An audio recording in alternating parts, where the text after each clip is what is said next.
স্থানীয় শিক্ষক শিক্ষয়িত্ৰীসকল সমগ্ৰ শিক্ষাৰ ফালৰ পৰা এটা গুৰুত্বপূৰ্ণ জাননী আহিছে যে 2025-26 বৰ্ষৰ যি বাৰ্ষিক বিদ্যালয় অনুদান আছে এইটো ক'ত ব্যৱহাৰ কৰিব লাগিব সেই সম্পৰ্কে সকলো জিলাৰ মিছন সমন্বয়কসকললৈ সমগ্ৰ শিক্ষাৰ ফালৰ পৰা এটা জাননী প্ৰকাশ পাইছে।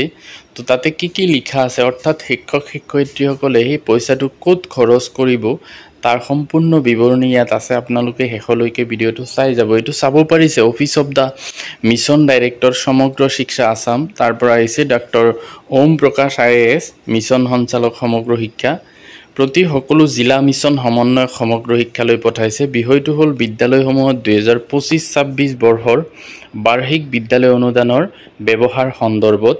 তলত লিখিছে চাওক, মাননীয় মহোদয়ে উল্লেখিত বিষয়ৰ প্ৰসংগত মই আপোনালোকক অৱগত কৰিব বিচাৰো যে 2025-26 বৰ্ষৰ বাবে 39,515খন বিদ্যালয়ৰ বাবে 50% বাৰ্ষিক বিদ্যালয় অনুদান মুকলি কৰা হৈছে। এই অনুদান তেওঁলোকৰ প্ৰয়োজন অনুসৰি অগ্ৰাধিকাৰৰ ভিত্তিত বিদ্যালয়সমূহে ব্যৱহাৰ কৰিব লাগিব।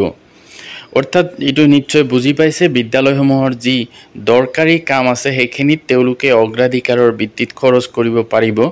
APDCLক বিদ্যুৎ বিল পৰিশোধ কৰাটো সৰ্বপ্ৰথম প্ৰাধান্য দিব লাগিব। অৰ্থাৎ বিদ্যুতৰ যি বিল আছে সেইটো প্ৰথমতে পৰিশোধ কৰিব লাগিব সেই টকাৰে।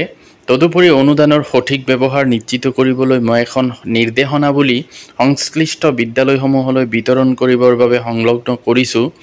নিৰ্দেশনাৱলীখন অসমীয়া, বড়ো আৰু বাঙালী ভাষাত প্ৰস্তুত কৰা হৈছে। প্ৰয়োজন অনুসৰি জিলাসমূহে একেখন নিৰ্দেশনাৱলী অন্য মাধ্যমত অনুবাদ কৰিব পাৰিব। মুঠ প্ৰাপ্ত অনুদানৰ প্ৰায় 10% অনুদান বাধ্যতামূলকভাৱে স্বচ্ছতা কাৰ্য পৰিকল্পনাৰ বাবে ব্যৱহাৰ কৰিব লাগিব। বিদ্যালয়সমূহে চলন্ত পানীযুক্ত শৌচালয়ৰ ৰক্ষণাবেক্ষণ, পৰিষ্কাৰ পৰিচ্ছন্নতা, হাত ধোৱাৰ সুবিধা, নিৰাপদ খোৱা পানীৰ ব্যৱস্থা আদিৰ বাবে স্বচ্ছতা কাৰ্য পৰিকল্পনা প্ৰস্তুত কৰিব লাগিব। SAPৰ এই পত্ৰৰ সৈতে সংলগ্ন কৰা হৈছে। অৰ্থাৎ স্বচ্ছতা কাৰ্য পৰিকল্পনা কি কৰিব লাগিব। স্বচ্ছতা নিশ্চিত কৰাৰ বাবে বিদ্যালয়ে তলত উল্লেখ কৰা কাৰ্যসমূহ গ্ৰহণ কৰা উচিত। 1 নম্বৰ, কৰ্মভিত্তিক কাৰ্যসূচী যেনে বৃক্ষৰোপণ, পৰিষ্কাৰ পৰিচ্ছন্নতা অভিযান আদি বিদ্যালয় প্ৰাংগণৰ ভিতৰ তথা বাহিৰত যেনে শ্ৰেণীকক্ষ, বিদ্যালয় উদ্যান, বিদ্যালয়ৰ খেলপথাৰ, ওচৰৰ পৰিৱেশ, গাঁও সভা আদি আয়োজন কৰিব পাৰি। 2 নম্বৰ, আৱৰ্জনা পুনৰ্ব্যৱহাৰৰ প্ৰতি ছাত্ৰ-ছাত্ৰী, শিক্ষক আৰু অন্য কৰ্মচাৰীসকলৰ মাজত সচেতনতা বৃদ্ধি কৰাৰ উদ্দেশ্যে বিদ্যালয়ৰ বিভিন্ন স্থানত পুনৰ্ব্যৱহাৰ দানী স্থাপন কৰিব লাগিব। ৰিচাইকেল বিন, তাৰ কাৰণেও পইচা খৰচ কৰিব লাগিব। বিদ্যালয়ে সপ্তাহত এটা দিন নিৰ্ধাৰণ কৰি তাক পৰিষ্কাৰ পৰিচ্ছন্নতা দিৱস হিচাপে ঘোষণা কৰিব পাৰে, য'ত সকলোৱে নিজৰ বিদ্যালয় বা ওচৰৰ স্থানসমূহ পৰিষ্কাৰ কৰাত সময় ব্যয় কৰিব। বিদ্যালয়ত বিশুদ্ধ খোৱা পানী, হাত ধোৱা, শৌচালয় ব্যৱহাৰ, বিদ্যালয় পৰিষ্কাৰ আদিৰ উদ্দেশ্য বিশুদ্ধ আৰু পৰিষ্কাৰ পানীৰ যোগান নিশ্চিত কৰিব লাগিব আৰু পৰিষ্কাৰ পানী সংৰক্ষণৰো ব্যৱস্থা থাকিব লাগিব। 5 নম্বৰ, পানীৰ উৎসসমূহ আৰু হাত ধোৱাৰ সুবিধাসমূহ নিয়মিতভাৱে পৰিষ্কাৰ কৰি ৰাখিব লাগিব আৰু সেইবোৰ শিশু অনুকূল হ'ব লাগিব। বিদ্যালয়ে নিয়মীয়াকৈ পানী সংগ্ৰহস্থল আৰু পানীৰ উৎসসমূহ পৰিষ্কাৰ আছে নে নাই এইটো পৰীক্ষা কৰিব লাগিব। লগতে শৌচালয় আৰু সঘনাই ব্যৱহৃত অন্যান্য স্থানৰ স্বাস্থ্য স্বচ্ছতা ৰক্ষা কৰিব লাগিব। 6 নম্বৰ, বিদ্যালয়ত ছাত্ৰ আৰু ছাত্ৰীসকলৰ বাবে পৃথক শৌচালয় উভয়টো বিশেষ প্ৰয়োজন সম্পন্ন ছাত্ৰ-ছাত্ৰীৰ বাবে উপযোগী থাকিব লাগিব, য'ত প্ৰতিটো শৌচালয় ইউনিটত এটা শৌচালয় আৰু 3টা প্ৰস্ৰাৱগাৰ 40 জন ছাত্ৰ-ছাত্ৰীৰ অনুপাতে থকা উচিত।